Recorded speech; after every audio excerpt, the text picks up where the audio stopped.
Hello, today I want to tell you about memory and how we can improve our memory. Now all of us, me, my friend Frank here, presumably you, would like to have a better memory because memory is really important for our everyday lives, to allow us to navigate around the world, to remember what our friends said, remember things for an exam, etc. Therefore, how can we improve this really important skill? Now, to start with, it's really important to know what a memory is. Now, although we don't know fully what a memory is, what we do know is that it's a coming together of all of the information that you're experiencing and somehow patching those together. So right now, you're hearing me, you're hopefully seeing me, you've probably got feelings that you've got at the moment, maybe excitement, boredom, who knows. You might have a taste in your mouth from what you've just eaten, etc. So at the moment, you're experiencing your five senses and also some emotions from inside. Now, what memory involves is bringing those five separate things together and creating a packet, and then somehow storing that packet inside your brain so that you can find it later on. Another important thing is that memory involves not a filing system where you go in and just pick something out. It's actually a reconstruction. We go in and we try to find a memory and we reconstruct what we thought we saw, what we thought we heard, what we thought we felt, etc. Now, knowing these two things is really important for helping us understand how to improve memory. I'm going to go through 4 different things that can help you for improving your memory. Now, the first is something that you wouldn't have thought of, which is sleep. Now, most people think of sleep as being important for physical rest after a tiring day, etc., etc. Now, yes, it's useful for that, but actually, one of the main purposes of sleep is to tidy up and clean up the brain. There are physical things that the brain needs to do. It needs to get rid of waste material and toxins, but it also does a lot of spring cleaning and reorganization during sleep so that it can be more efficient. Now, we know this from lots of different bits of research, but one of my favorites is lovely orangutans. Now, did you know that orangutans make beds and nests? So in the wild, they will use different materials to make a nest for the night to have a good night's sleep. Now, what does that mean? Well, when animals or orangutans who are in research areas are in a particular enclosure, you can do experiments where you can leave different types of material for them to use for making their nests. So you can leave them just sacks and old mattresses, or you can leave them memory foam mattresses and nice duvets and nice pillows. And what's been found is that orangutans will always use the highest quality material they can find. So if an old mattress is the best thing they can find, they'll use that. And if an old sack is the best thing that they've got to use to cover themselves, they'll use that. But if there's memory foam around and nice duvets, they'll use those. Okay, so they're clever at building beds. So what? Well, the so what is the following day, you can test their memory. Now, we can test how good their sleep is by looking at their rapid eye movements, which is a part of our sleep where we go really deep into a sleep mode. And so we can tell which of the orangutans have had really good sleep, which have had an okay sleep, and which have had a bad sleep. Then we can do memory tests on them the following day. And what we find is there's a clear connection or correlation between how well they slept and how well they do on the memory test. The ones who slept the best do the best in memory. And there is a theory that it was our ability to develop better sleeping materials when we were still living up in the tree canopy that gave us the best advantage for our brains to allow us to leave the trees and walk on the open savanna and become the successful species that we have. We also know with humans that a good night's sleep helps with memory tests. Bad sleep is really bad for memory.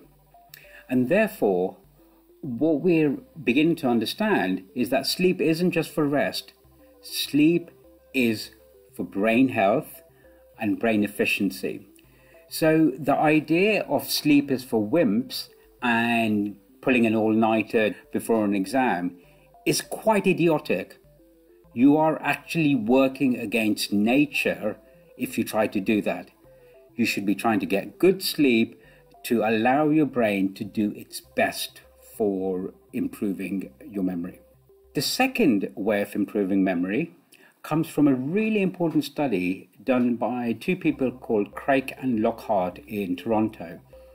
And the basic gist of the work that they did was to demonstrate that the more deeply you take information in, the more likely you are to remember it.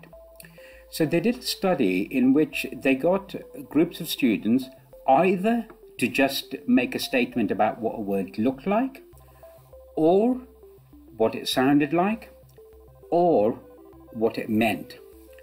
So they got students to do this, just make judgments on words, what it looks like, what it sounds like, what it means. Half an hour later, completely without warning, so students didn't know that they were going to be tested later on, they gave them a sheet of paper and said, just tick any words that you can remember from before. What they found is that the group that did what they called the shallow processing, just this look of the word, performed very poorly. They couldn't remember any of the words. The ones who did an intermediate type of processing, so the sound of the word, they did a bit better, but not great. The ones who did the deepest processing, which was thinking about the word, they did best in remembering later on. And this was a really important finding for showing that it's what you do with information that's important. Just taking it in passively is not helping. Now, if we go back to our packet, effectively what you're doing is just creating a stronger packet by processing the information deeply, rather than just a list if you just kind of look at the words and write them down. Now, I can guarantee you that my students who just write down verbatim what I say in a lecture without thinking about it, so straight into their ears, towards their hands, bypassing their brain really, not really thinking about it, they're not going to remember anything. The ones who sit back like this and think, what's Ashok saying? And then thinking about it, and then writing something down afterwards about what they're thinking, they're going to do much, much, much better later on in a test because they've done a deeper level of processing. So when you're taking information in, don't do it passively. Think about it, play with it. That improves the chances of creating a good packet. The third thing is known as the retrieval practice effect.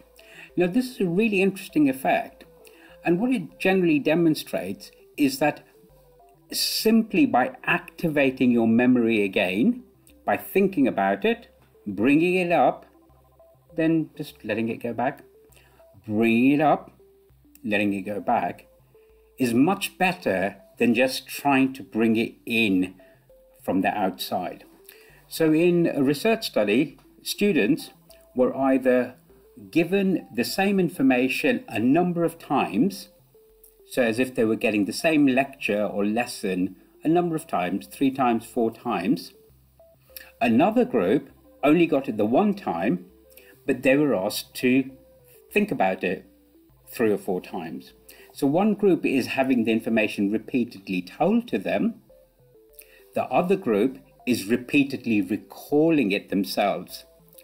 And what's been found is that the group that actively tries to bring up the information themselves, they do better. And that's called the retrieval practice effect.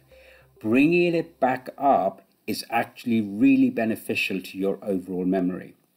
Now, in terms of the packet, etc., what we know is that, as I said earlier, memory isn't a filing system, it's a reconstructive process.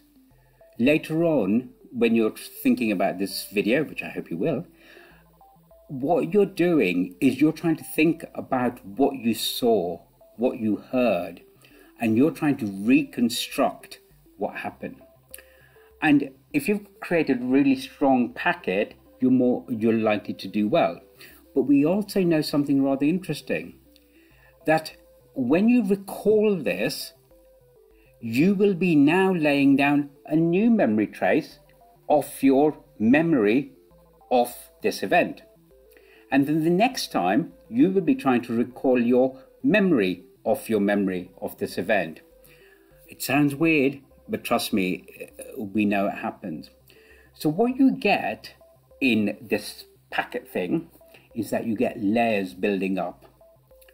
Each layer is your last recall of the event, and that practice is creating a stronger and stronger packet and a stronger memory overall. And therefore, what the retrieval practice effect is doing is effectively strengthening the memory trace that you've got. So one of the things that you can do is, rather than just passively reading it over and over again, test yourself. Doesn't matter whether you get it right or wrong. Literally, the act of trying to recall it is reactivating that memory, and then laying it down again is strengthening it. And then you can add to it when you realize you've got something wrong. But literally just recalling it again is really good for you. Now, the fourth thing is general lifestyle. Now, we're beginning to know that things like exercise and diet are really helpful. Now, exercise is good because it's helpful for getting oxygen into the brain.